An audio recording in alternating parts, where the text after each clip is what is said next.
Mis amados, ¿cómo están? Como siempre, qué gusto poder compartir las escrituras con ustedes en este día. Hoy la parashá se llama Vayikra. Toma el nombre del mismo libro, el tercer libro de la Torah, llamado Vayikra, que en español se tradujo como Levítico, pero que la palabra en hebreo es Iyamó, Vayikra Iyamó. Con esto empezamos el tercer libro, decíamos, de la Torah. Y este tercer libro, tratando de hacer un resumen, podemos decir que aquí vienen muchas leyes y preceptos que Hashem les dio para que el hombre pueda estar limpio, purificado, para hacer las cosas bien, como el Eterno dice, para no impurificarnos, que es lo contrario de purificarnos. Y entonces dice Vayikra 1:1, ahí empieza nuestra porción, y llamó Hashem a Moisés y habló con él desde el tabernáculo de reunión diciendo, etcétera, etcétera. Entonces el Eterno lo llama, después se escribe para dar instrucciones de cómo hacer las ofrendas, los sacrificios. Recordemos que en el templo se hacían sacrificios, se hacían ofrendas por el pecado.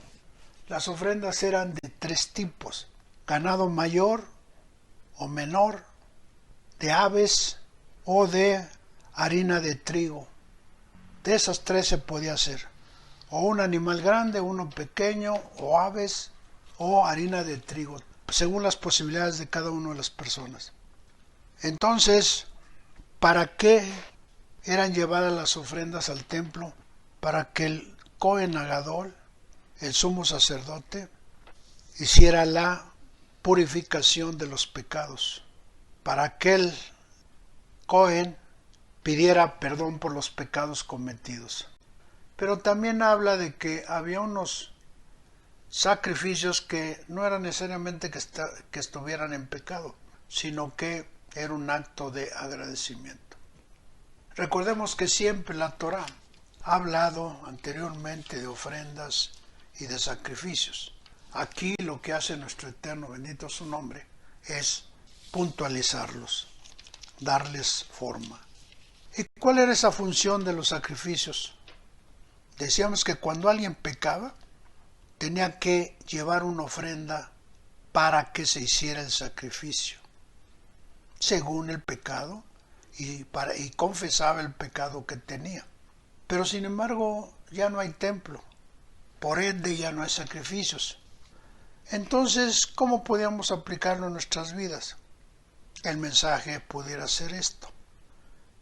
La palabra sacrificio en hebreo es corbán. Recordemos que las palabras en hebreo tienen un significado que cambian, porque la palabra sacrificio, pues simplemente lo literal y me dice sacrificio, pero en el hebreo significa corbán.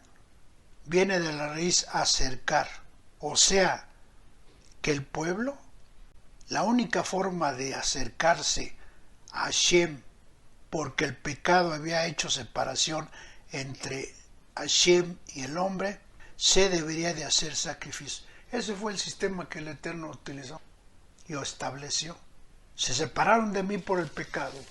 Quieren acercarse, hagan corbán, sacrificio. ¿Para qué?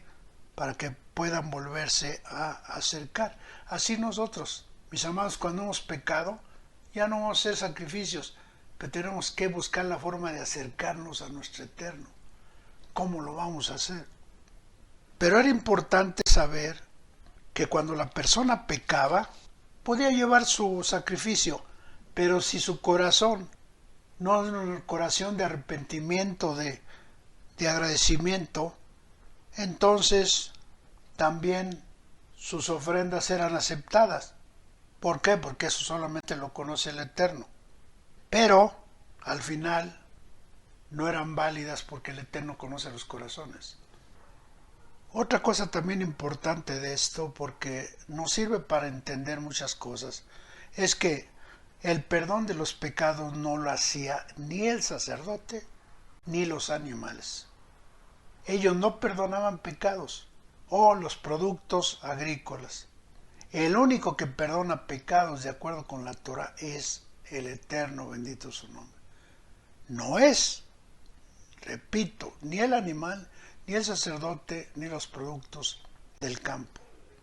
Y es lo mismo que sucede con el Mesías, porque a veces se le confunde la misión del Mesías. Él no vino a perdonar pecados. Él era la ofrenda. Murió para que Hashem perdonara nuestras transgresiones y ¿saben qué? Nos acercara. Porque nosotros sin el Mesías estábamos alejados de los pactos y sobre todo de acercarnos. Para eso lo mandó. Repito, Él no los perdonaba, pero fue el medio que Hashem utilizó para acercarnos. Y Él fue la ofrenda perfecta para que nuestros pecados fueran perdonados. También vemos cómo la ofrenda debía ser sin defecto. Pero decíamos, no nada más contaba la intención. Llevaba un animal sin defecto, pero ¿cuál era la intención de mi corazón al llevarla?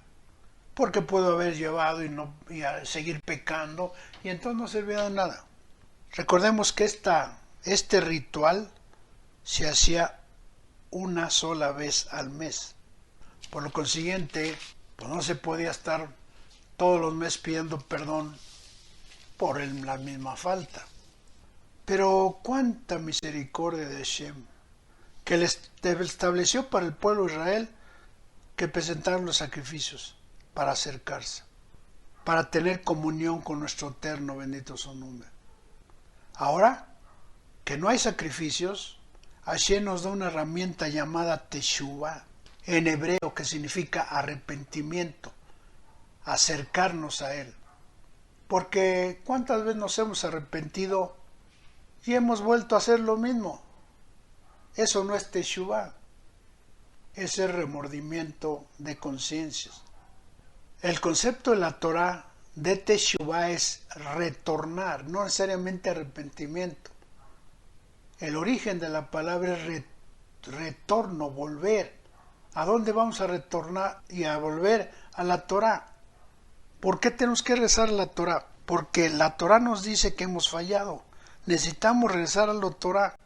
Porque yo puedo ser practicante de la Torah, pero yo tengo que regresar para ya no cometer las faltas que la misma Torah me dice. No se trata nada más de un remordimiento, de un arrepentimiento y se acabó. No, se necesita verdaderamente que haya un arrepentimiento, una teshuvah completa. Por otro lado, el Talmud menciona que existan 36 pecados de muerte. El Talmud fue escrito en el año 220 después del Mesías. Y uno de los ejemplos era profanar el Shabbat, era un pecado de muerte. La idolatría era un pecado de muerte. Pero eso dice el Talmud, pero en la Torah no vemos que el Eterno haya hecho una lista. No dejó una lista diciendo estos son los pecados de muerte y estos no. No. Por eso lo tomamos como referencia, pero nada más se los comento para tener esa información.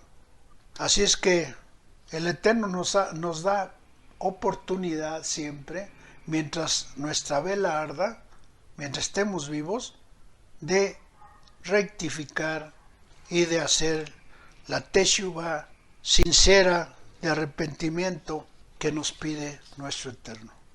Y entonces, ¿cómo debemos de tomar esto para nuestras vidas?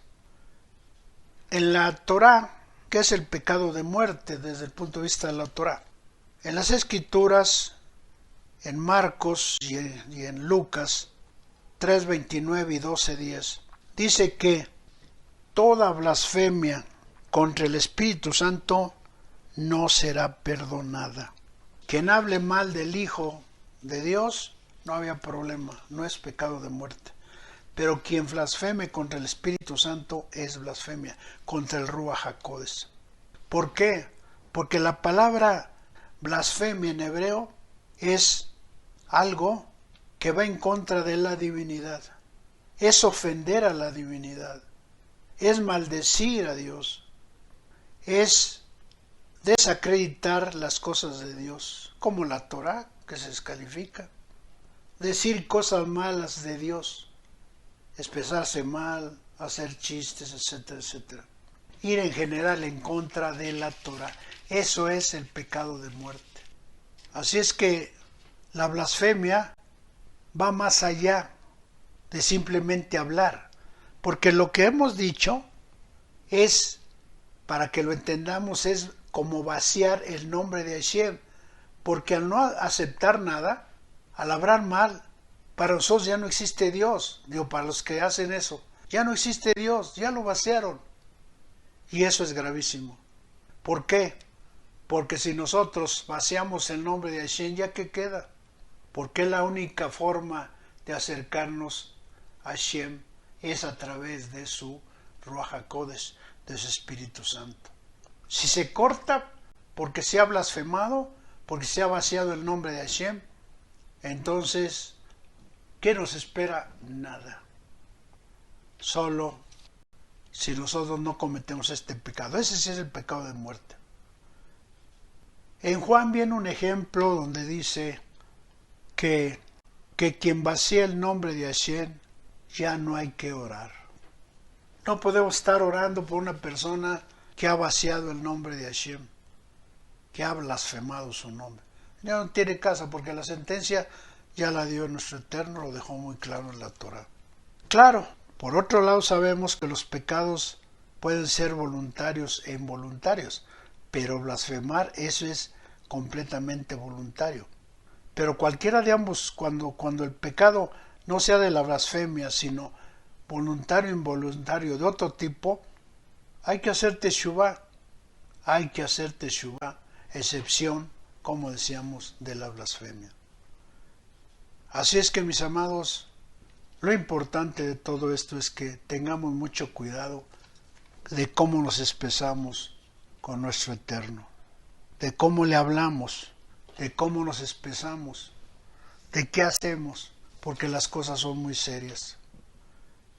Dice Isaías 59:20 que Él va a enviar un Redentor, o iba a enviar un Redentor, para todos aquellos que hagan teshuvá, acercarnos a nuestro Eterno.